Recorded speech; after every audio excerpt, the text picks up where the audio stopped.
केवल कोई कहे कि हम ठाकुर जी को भजते हैं, भगवान कृष्ण को भजते हैं, कोई कहे हम तिरुपति बालाजी को, नारायण को भजते हैं, कोई कहता है कि हम हरि विठल को, पांडुरंगा को भजते हैं, हमारे यहाँ हम इनको भजते हैं तो जवारे नहीं बोलते। ना ना, पुष्टि मार्गी है, ठाकुर जी की सेवा करने वाला है, उसके यहाँ भी ये 9 दिन जवारे बोए जाते हैं। रामानुज संप्रदाय से जुड़ा हुआ है, नारायण की पूजन कर रहा है, उसके घर में भी जवारे बोए जाते हैं। पांडुरंगा हरि विठल की उपासना कर रहा है, उसके घर में भी जवारे बोए जाते हैं। जवारे का महत्व हमारे यहाँ शास्त्र कहता है। क्या महत्व है उसका, क्या फल है उसका? महाराज, जब देवी माता ने दुर्गा भवानी को पंचायत में बुलाया गया, शिव पंचायत में मां दुर्गा बैठी हुई है, और शिव पंचायत में जब दुर्गा भवानी बैठी, उपद्रवियों ने उपद्रव मचाया, अहंकारियों ने अहंकार मचाया, असुरों ने, राक्षसों ने हाहाकार मचाना प्रारंभ करा। तब उस समय पर देवाधिदेव महादेव माता पार्वती को देखकर, दुर्गा भवानी को देखकर मुस्कुरा रहे थे। केवल शिव मुस्कुरा रहा है, पार्वती को देखकर, दुर्गा भवानी को देखकर, मां जगत जननी को देखकर केवल मुस्कुरा रहा है। तब देवता सूर्य नारायण ने भगवान शिव जी को देखकर हाथ जोड़कर प्रार्थना करी। भास्कर देव बोले, सूर्य नारायण बोले, बाबा मेरे मन के संशय को मिटा दीजिए। शिव जी ने पूछा क्या काम है, बोलो क्या चाहते हो? शंकर भगवान से सूर्य देव, भास्कर देव कहते हैं, प्रभु आपके मुस्कुराने का कारण क्या?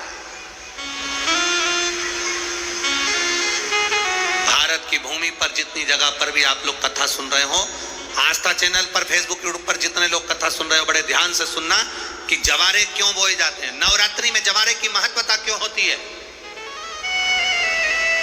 क्यों बोया जाता है, मिट्टी में गेहूं डालकर क्यों उत्पन्न किया जाता है, उसकी महत्वता क्या है?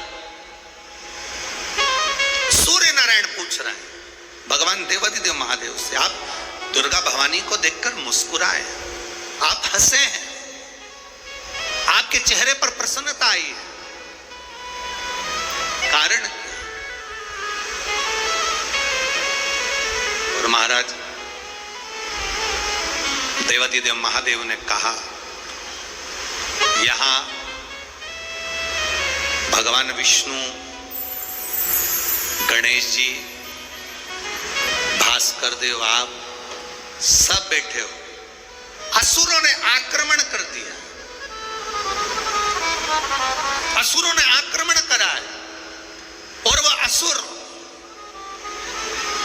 आक्रमण कर दिए हैं तो वो असुर प्रवेश कर रहे हैं, उपद्रव मचाकर, हाहाकार कर कर नष्ट करने वाले हैं इस पूरी पृथ्वी को। तो फिर उसको बचाएगा कौन, कैसे बचेगा? शिव जी ने कहा चिंता मत करो। दुर्गा ने अपने केश का स्मरण किया, एक केश को माता पार्वती जी ने अपने हाथों से छुआ, छूते ही एक कुंड में सुंदर जवारे उत्पन्न हुए हैं। जब तक वो जवारे